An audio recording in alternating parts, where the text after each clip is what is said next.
وهذا شهر عظمته وكرمته وشرفته وفضلته على الشهور.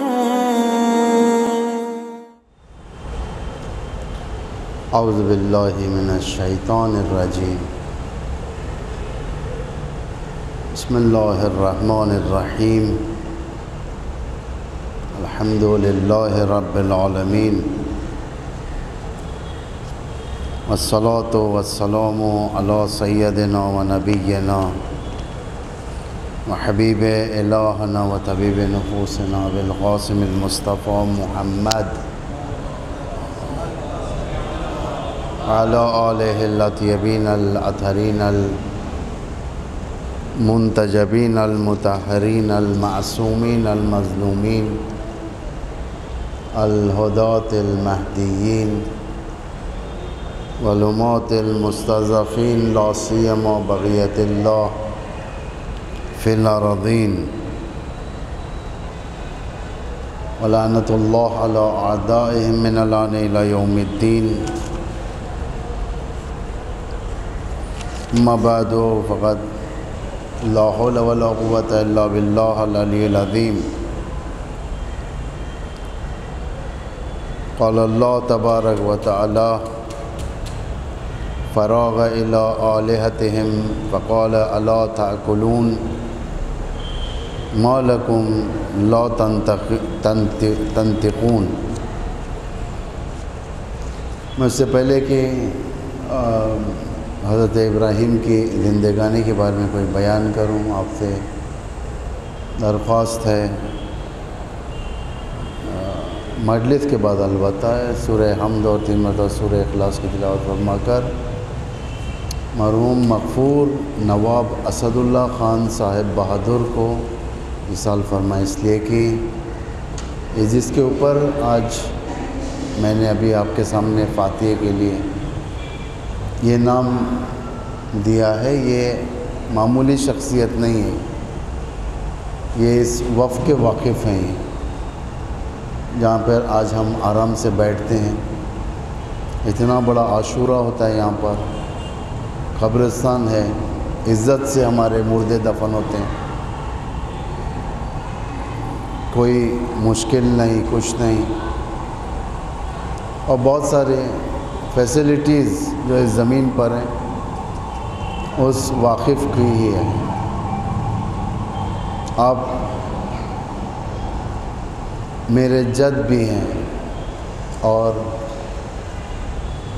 دین و اہل بیت سے محبت کا یہ تقاضا تھا کہ انہوں نے اپنی ایک اچھی خاصی پراپرٹی یہ والی سرکار ابوالفضل العباس کے نام پر وقف کر دیا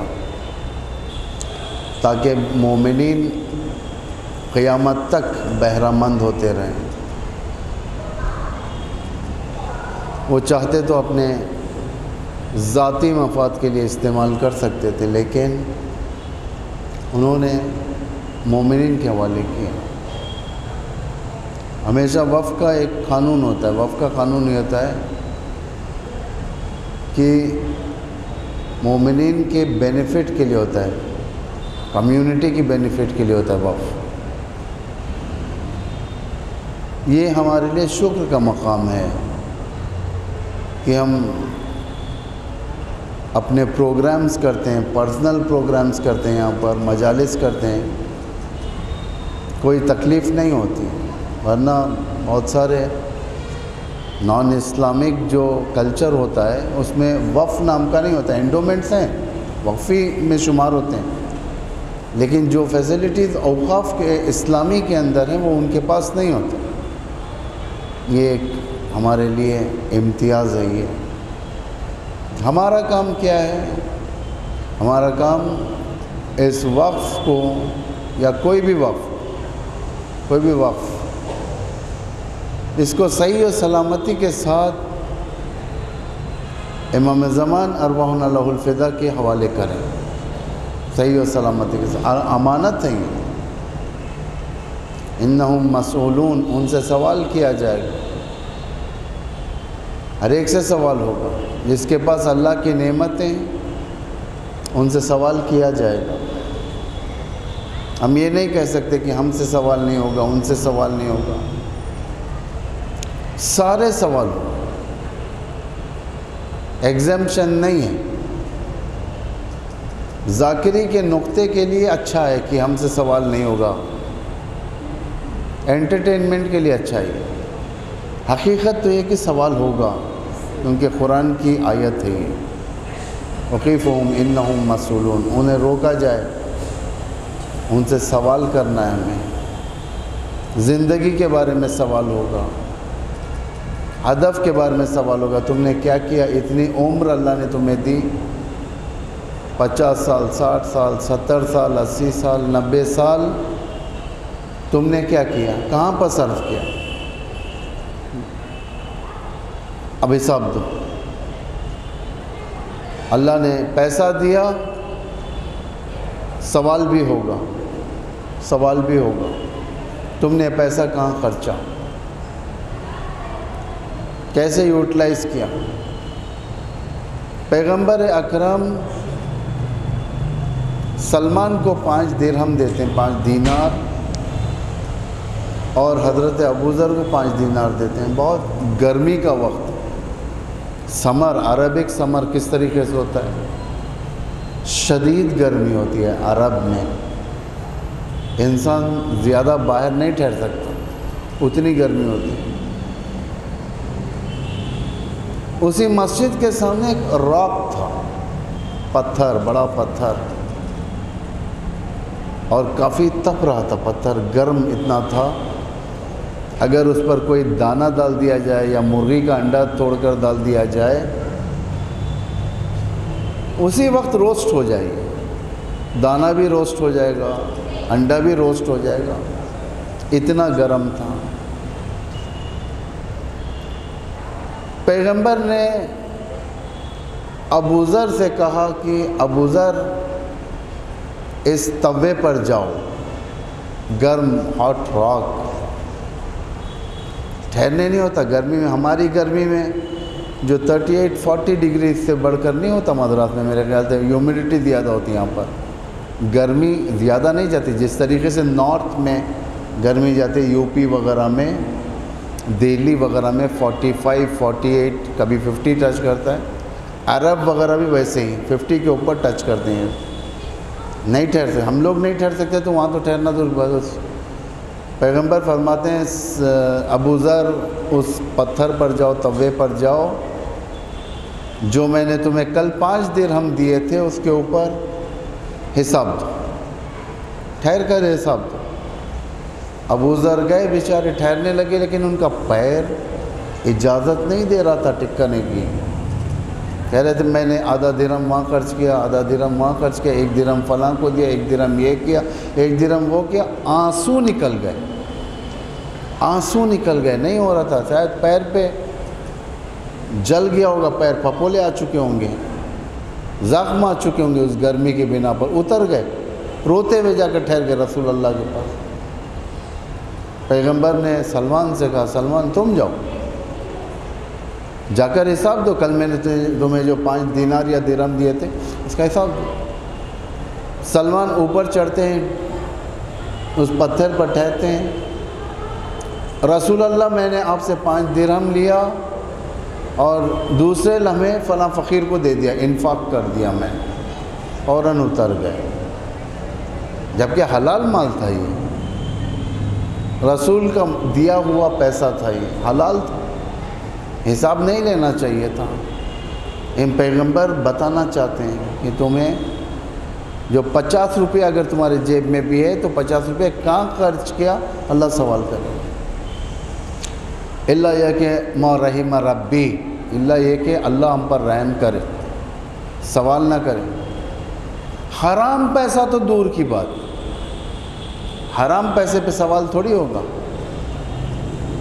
کہاں سے لایا؟ حرام سے لایا، ختم. حرام سے لایا، عذاب میں جاؤ. یہ ہے عدالت کہتے ہیں اس کو.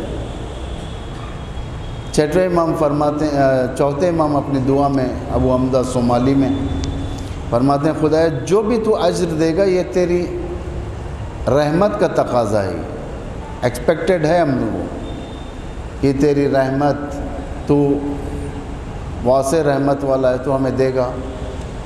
اور اگر تو نے سزا دیا ہے تو گویا تو نے ہم پر کوئی ظلم نہیں کیا، سزا اگر دیا ہے تو ظلم نہیں کیا تو نے۔ یہ ہوتا ہے سوال، یہ نعمت ہے، یہ اس کے بارے میں سوال کیا جائے گا، اوقاف کے بارے میں سوال کیا جائے گا،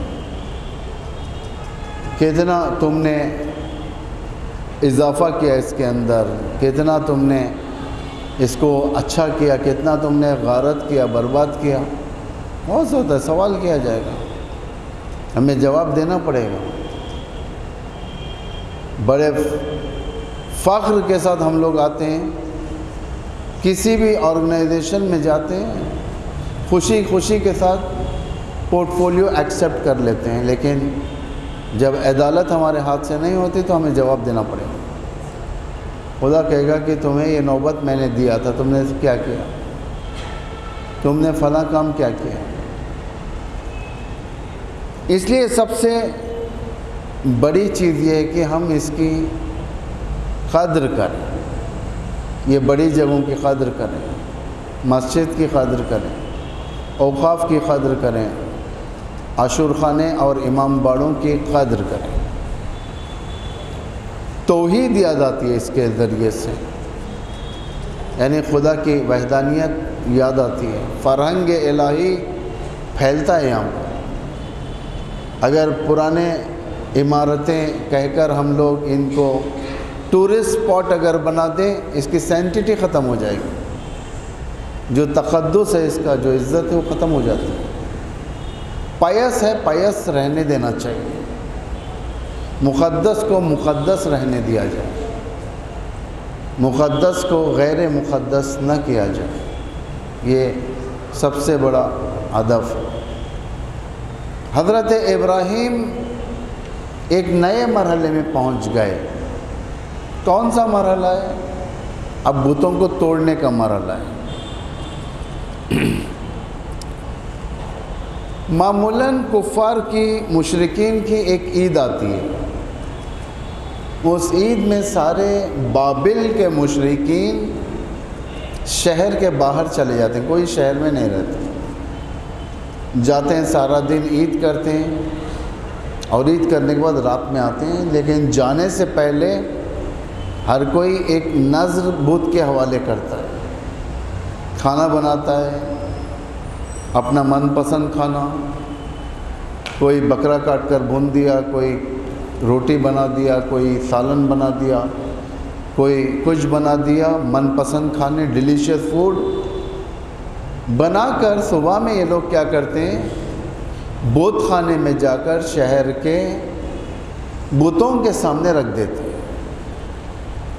معمولاً یہ آپ کو ملے گا، یہ بت خانوں کے اندر، ٹیمپلز وغیرہ کے اندر، جو ان کے نام سے مقدس جو بھی نام دیے جاتے ہیں، وہ رواج پرانا رواج ہے، بتوں کے سامنے کھانے رکھنا، فروٹس رکھنا، میٹھے رکھنا، حلوے رکھنا، یہ سارے کے سارے بت پرستی کے طریقے ہیں، یہ سب کھانا رکھ دیتے تھے، اور سب ایک ساتھ عید کرنے کے لیے باہر چلے گئے۔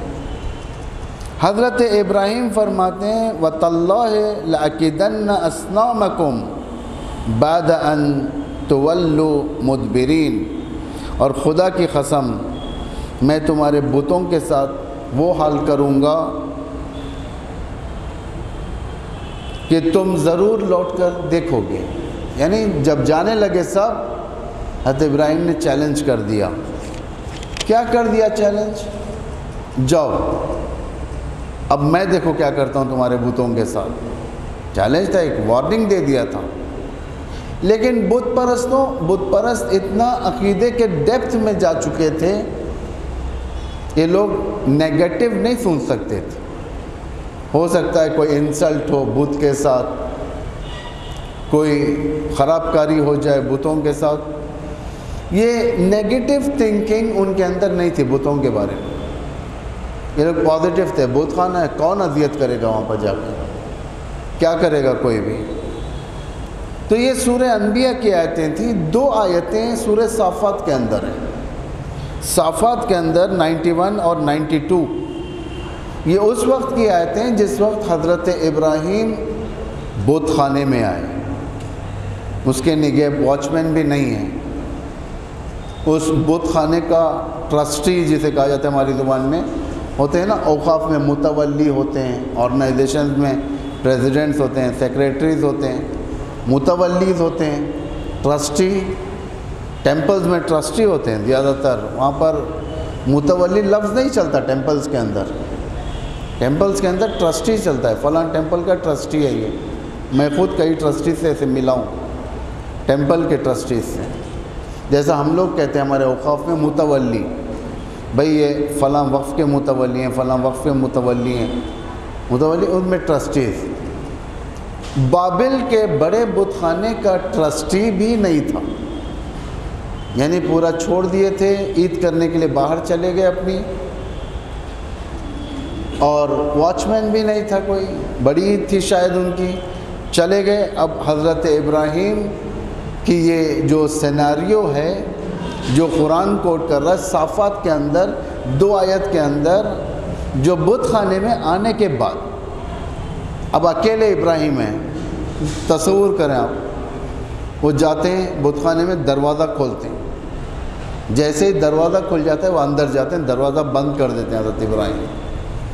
بند کرنے کے بعد سورہ صافات کی آیت نمبر 91 اس میں فرما رہا ہے خدا فراغ الی آلہتہم. اب ابراہیم ان کے خداؤں کے، یعنی کفار کے خداؤں کے سامنے آ کر ٹھہر گئے. چیلنجنگ کا موقع ہے اب. اور سامنے کیا حال ہے بت خانوں کا؟ کھانے سجے ہوئے ہیں، کہیں سالن، کہیں فروٹس، کہیں بکرا بھونا ہوا، کہیں مرغی، کہیں اور کچھ، بڑے جانور، چھوٹے جانور، غذا پوری سجی ہوئی ہے، موم بتیاں لگے ہوئے ہیں ہر جگہ پر سب. حضرت ابراہیم یہاں ٹھہرے ہوئے ہیں، سامنے کھانے کی لائن لگی ہوئی ہے، اور سامنے بت، سارے کے سارے بت ٹھہرے ہوئے ہیں. فراغ الی آلہتہم، جب آ کر ٹھہر گئے، فقال، ابراہیم نے کہا الا تاکلون. بتوں سے دیکھ کر کہتے ہیں اے بت، تمہارے لیے دسترخوان ہے، تم کھاتے کیوں نہیں ہو؟ تمہارے ڈیووٹیز نے، تم پر عقیدہ رکھنے والوں نے اتنی محنت سے کھانا پکایا، بریانی پکایا، میٹھا پکایا، فرنی پکائی، بکرا بھونا، گائے بھونا، سب لا کر رکھ دیا. الا تاکلون، تم کھاتے کیوں نہیں ہو؟ بتوں کا کیا ری ایکشن ہے؟ خاموش، اس لیے کہ بت ہیں. کیا ری ایکشن دیں گے؟ کچھ نہیں دیں گے ری ایکشن الی یوم القیامہ، قیامت تک. جب دیکھا کہ یہ لوگ بات نہیں کر رہے ہیں حضرت ابراہیم فرماتے ہیں اس کی دوسری آیت 92 میں صافات کی، ما لکم لا تنطقون، تمہیں کیا ہو گیا ہے، تم بات کیوں نہیں کرتے ہو؟ حضرت ابراہیم پہلے ہی جانتے تھے یہ بات نہیں کرتے، یہ کھاتے نہیں ہیں، یہ پیتے نہیں ہیں. اس چیز کو حضرت ابراہیم نے اپنے چچا کو بتا دیا تھا.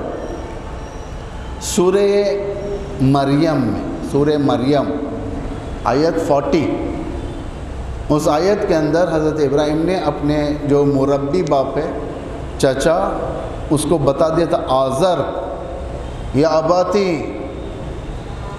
لما تعبد ما لا يسمع ولا يبصر ولا يغني عنك شيئا. اے چچا، یعنی مربی باپ کو کہتے ہیں، باپ. اے چچا، لما تعبد، تم اس کی پوجا کیوں کرتے ہو؟ ما لا يسمع، جو سنتا نہیں ہے، ولا يبصر، ولا يسمع ولا يبصر، جو تمہیں دیکھتا نہیں ہے، ولا یغنی عنک شیئا، جو تمہیں کوئی فائدہ نہیں پہنچاتا، اس کی عبادت کیوں کرتے؟ حضرت ابراہیم کو معلوم تھا یہاں پر کہ بت جواب نہیں دیتے، بت ری ایکشن نہیں دکھاتے. ان کے ساتھ کچھ بھی کر لیا جائے، یہاں پر دو چیزیں ہمیں نتیجے کی طور پر حاصل ہوتی ہیں۔ ایک، اپنا ایمان تقویت کرتے ہیں، کس کے ذریعے سے؟ نیگیٹو انرجی کو کنڈم کرنے کے ذریعے سے ایمان کو تقویت کرنا اسے کہتے ہیں۔ مثلا اسلام کا پہلا کلمہ کیا ہے؟ لا الہ الا اللہ، پہلا کلمہ ہے۔ اس پہلے کلمے کے اندر بھی پہلا کلمہ کیا ہے؟ لا الہ، نہیں ہے کوئی معبود، یعنی باقاعدہ ہم تبرہ کرتے ہیں تمام خداؤں کے خلاف، ایک جوٹ ٹھہر جاتے ہیں ہم لوگ، نہیں ہے کوئی معبود، لا معبود سواک۔ امام حسین فرماتے ہیں نا، الہی رضن بقضائک و تسلیما لامرک لا معبود سواک، پروردگار میں راضی ہوں کس پر؟ تیری مرضی پر، و تسلیما لامرک، میں تیرے امر کے سامنے تسلیم ہو چکا ہوں، یعنی میں بندہ ہوں، تو جو بولے گا وہی، لا معبود سواک، کوئی معبود نہیں ہے۔ امام حسین جو یہ فرمایا لا معبود سواک، ایک جملے کے اندر سارے خداؤں کو کنڈم کر دیا، سارے خداؤں کو، چاہے وہ خدا پتھر کے ہوں، چاہے وہ خدا حکومتی خدا ہوں، چاہے وہ خدا یزید کی شکل میں ہوں، چاہے وہ خدا دولت کی شکل میں ہوں، چاہے وہ بت شہرت کی شکل میں ہوں، چاہے وہ بت کسی اور شکل میں ہو، لیکن غیر اللہ ہو، اس کو ہٹا دیا۔ حضرت ابراہیم کا یہی ہے نعرہ۔ حضرت ابراہیم یہ جو بتاتے ہیں، یہ اپنے ایمان کے اندر اپ گریڈ کرتے ہیں، جو ہمیں بھی کرنا چاہیے روزانہ۔ روزانہ ہمیں اپنے ایمان کو بڑھانا چاہیے، جتنا ہو سکے ڈیولپ کرنا چاہیے۔ کیسے ڈیولپ کیا جائے؟ گناہوں کو یاد کریں، اپنے نیکیوں کو فراموش کر دیں۔ اگر آپ نے کوئی نیکی انجام دی ہے، غریبوں کے ساتھ، رشتہ داروں کے ساتھ، لوگوں کے ساتھ، سب نیکی انجام، اس کو فراموش کر دیں۔ نیکی کو آپ کبھی یاد مت رکھیں، کیونکہ جنت کا ملنا کوالیفیکیشن ابھی تک ڈیسائیڈ نہیں ہوا ہے، کس چیز پر جنت ملے گی۔ کوالیفیکیشن جو جنت کی ہے، جو ہم کہتے ہیں کہ جنت ملے گی، جنت ملے گی، وہ آج تک ڈیسائیڈ نہیں ہوا ہے کسے ملے گی جنت۔ کسی کو ایک سجدے پر بھی مل جاتی ہے، ایک سجدے پر مل جاتی ہے، کسی کو مجبوری کے عالم میں جو کام کرنے پڑتے ہیں اس مجبوری پہ مل جاتی ہے، کسی کو ایک بچے کو چاکلیٹ دینے کے اوپر، ایک چاکلیٹ کی کتنی اس کا کتنا ہوتا ہے ایک چاکلیٹ؟ بہت سے بہت ایک 10 پیسہ، 10 پیسے کا دور تو نہیں ہے آج، 1 روپیہ 2 روپیہ چاکلیٹ۔ معمولاً اگر ہم لوگ ڈھونڈنا شروع کریں گے تو ہمارے کیمپس کے اندر کئی روپے نیچے ملیں گے، یعنی اتنا ویلیو نہیں ہوتا۔ 1 روپیہ 2 روپے، کبھی ایک چاکلیٹ کے اوپر جنت اللہ دے دیتا ہے، کبھی زندگی بھر کی عبادت کے اوپر اللہ جنت نہیں دیتا، ڈیپینڈ ہے اخلاص کے اوپر ہی۔ جتنا آپ مخلص رہیں گے، جتنا آپ کے اندر اخلاص رہے گا، جنت اسی کے اوپر ملے گی۔ حضرت خدیجہ سلام اللہ علیہا سے بڑھ کر کوئی برتر کوئی خاتون ہے؟ حضرت خدیجہ۔ حضرت خدیجہ کون؟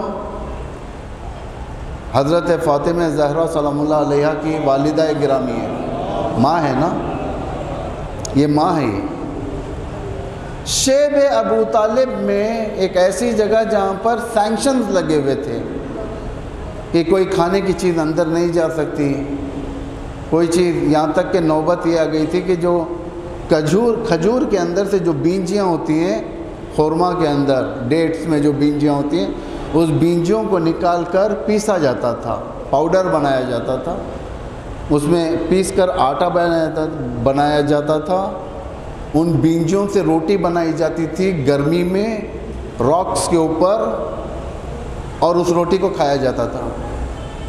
حضرت خدیجہ اس طریقے سے ایک کیمپ کو چلا رہی ہیں رسول اکرم کے۔ جب حضرت خدیجہ آخری وقت پر ہیں، یعنی اب شاید تھوڑی دیر میں ان کی روح نکل جائے گی، انتقال کا وقت قریب ہے۔ اس عالم میں خدیجۃ الکبریٰ سلام اللہ علیہا اپنے شوہر ختمی مرتبت حضرت رسول اکرم سے ایک رحمت بری نگاہ دیکھ کر کہتی ہیں، اے اللہ کے رسول مجھے خوف ہو رہا ہے۔ اللہ کے رسول نے پوچھا کہ آپ کو کس چیز کا خوف ہے؟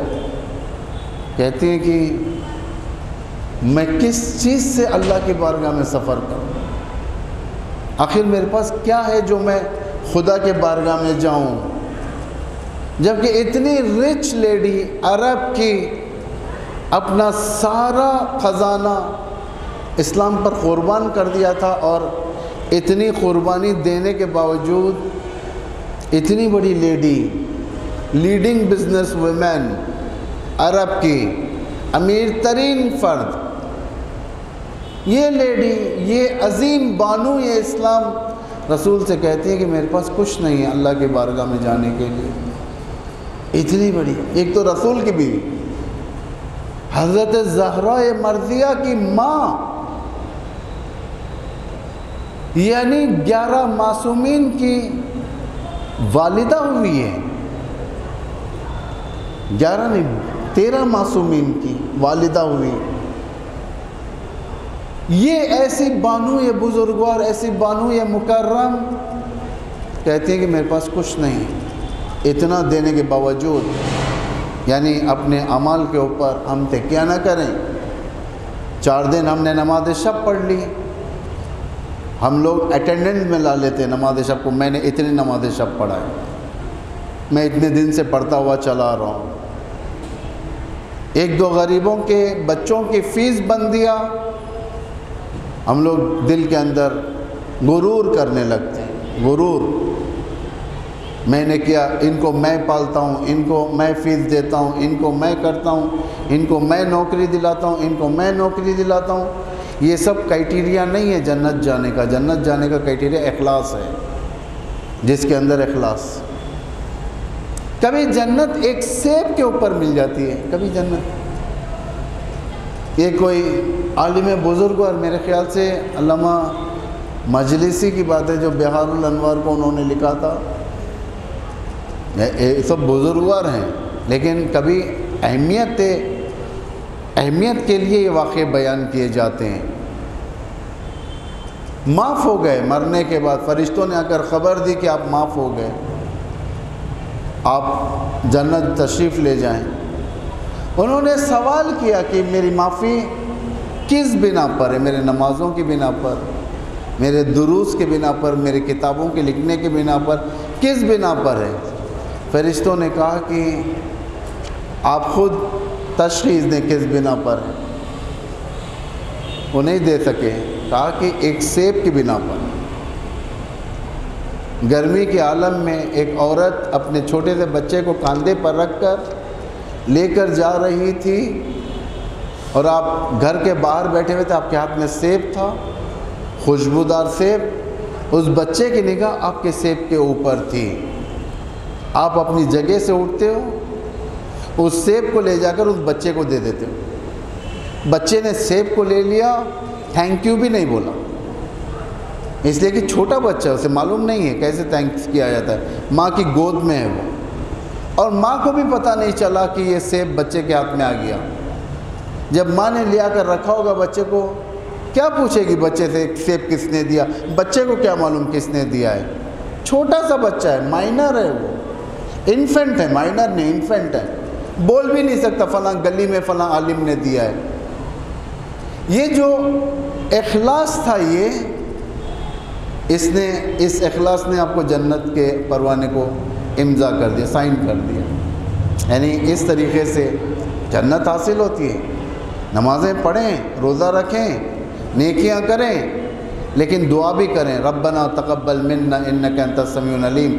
حضرت ابراہیم جب خانہ کعبہ تعمیر کرتے ہیں، اتنا بڑا اخلاص کا گھر، جس کے بعد کوئی شک نہیں کر سکتا اس اخلاص کے اوپر، جو قیامت تک کے لیے باقی رہنے والا گھر ہے۔ حضرت ابراہیم فرماتے ہیں کہ ربنا تقبل منا انک انت السمیع العلیم، حضرت ابراہیم فرماتے ہیں کہ پروردگارا اس عبادت کو قبول فرما، تو سننے والا ہے، تو جاننے والا ہے۔ اس کے ساتھ دعائیں بھی کی ہیں، خدا میری اولاد کو نماز کا پابند بنا، اور یہ سب بہرحال ہم بھی دعا کرتے ہیں کہ خداوند ہمیں بھی غرور ہو، تکبر ہو، اٹینڈنس، نماز کے اٹینڈنس سے ہمیں بچا، اور ہمیں توفیق دے کہ ہم تیری عبادت اخلاص کے ساتھ کر سکیں۔